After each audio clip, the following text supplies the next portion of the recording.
Just you wait, listen for the storm.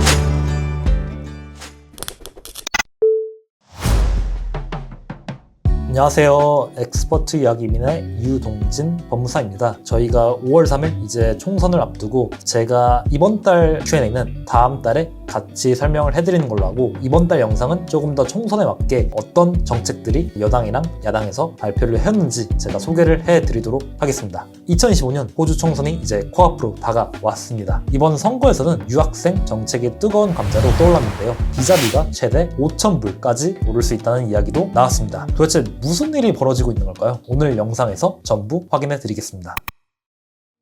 2025년 5월 3일 호주 총선을 앞두고 이제 여당인 노동당 그리고 야당인 연립당 피터 더튼의 지지율이 지금 팽팽합니다. 이 와중에 이제 야당은 국제학생을 줄이고 비자비를 대폭 인상하겠다고 정책을 발표했는데요. 현 정부도 이미 2014년도에 학생 비자비를 이제 거의 2배 이상 710불에서 1,600불로 올렸는데, 이제 야당은 아예 최대 5,000불로 올리겠다고 입장을 발표했습니다. 이제 야당 정책에 대해서 구체적으로 저희가 보게 되면 그룹 오브 에이트 GA 대학교는 이제 학생 비자를 5,000불까지 올리겠다고 말했습니다. 참 5,000불을 내고도 학생들이 올지는 의문이지만 한번 지켜봐야 될 것 같습니다. 그리고 이제 일반 대학교 및 보케이셔널 학교들은 이제 2,500불까지 올린다고 발표를 했고, 학교를 옮길 시는 추가로 2,500불을 내야 된다고 발표를 했습니다. 비자비가 굉장히 높은데 제가 추후에 다른 나라들도 비교해보면서 이 비자비가 얼마나 높은지에 대해서 한번 설명을 드리도록 하겠습니다. 공립대 신규 유학생 수는 연간 11만 5천 명, 그리고 사립 및 이제 보케이셔널 유학생 수는 이제 12만 5천 명으로 제한을 하겠다고 발표를 했습니다. 졸업 후에 체류 및 이제 취업 비자도 재검토 예정이라고 하는데, 솔직히 작년 12월 달에 482 이제 취업 비자도 새롭게 발표를 했고 개편이 될 기술이민 점수도 발표가 될 것 같은데, 정부가 이렇게 재검토를 한다는 게 어떤 식으로 검토를 할지가 궁금하지만 이게 현실성이 있을까라는 생각도 있습니다. 정부에서 이렇게 학생 비자 비용을 많이 올리는 이유는 단 한 가지가 있는데, 야당 대표인 피터 더튼은 이렇게 말을 했습니다. 학생 수가 너무 많아서 집값이 오른다. 청년들의 주거난 문제가 심각하다라고 말을 했는데, 여전히 교육계랑 그리고 전문가들은 강력히 반대를 하고 있고, 호주 대학교들을 대표하는 공식 발표에서는 이제 유학생을 줄이면 최대 40억 달러 손실이 우려가 되고 이제 약 5만 5천여 명이 감소가 예상이 된다라고 밝혔고, 그룹 오브 에이트 대학교들에서는 왜 세계 100위권 대학교들이랑 이제 차별을 받아야 되고 비용이 2배 이상으로 올라야 되냐 라고 강력히 반발하고 있으며, 잉글리시 이제 영어 관련해서는 이미 비자비 인상으로는 지금 영어 연수 지원자가 50%나 줄었다. 이번에 또 올리게 되면 이제 업계가 붕괴 수준이다 라고 경고를 했죠. 비자비를 한번 비교를 해보겠습니다. 지금 호주가 최대 5,000불, 그리고 캐나다가 약 172불, 그리고 미국이 약 299불. 제가 봤을 때는 이미 주요 국가들이랑 비교했을 때 가장 비싼데 여기서 인상을 또 한다고 하니 노코멘트 하겠습니다.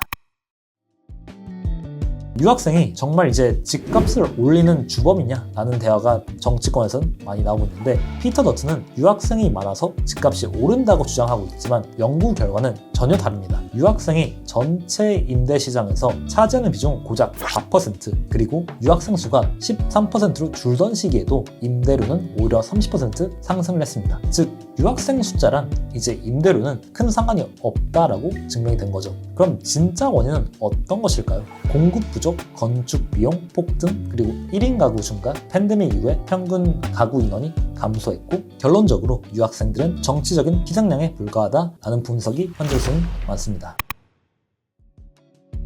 그러면 유학생 숫자의 변화와 이제 주요 국가에 대해서 한번 살펴보겠는데, 지금 호주에는 유학생들이 얼마나 많을까요? 2023년 74만 1,756명 있었고 2024년에는 85만 3,045명, 약 15% 증가를 했습니다. 탑 국가별로 보게 된다면 중국이 여전히 1위로 23%를 증가했고, 인도가 2위 11% 증가, 네팔이 3위 빠르게 증가했고, 필리핀 그리고 베트남이 4위, 5위로 급성장을 했습니다. 한국은 이제 증가폭이 정체로 15위권 정도로 지금 다소 밀려 있는 중입니다.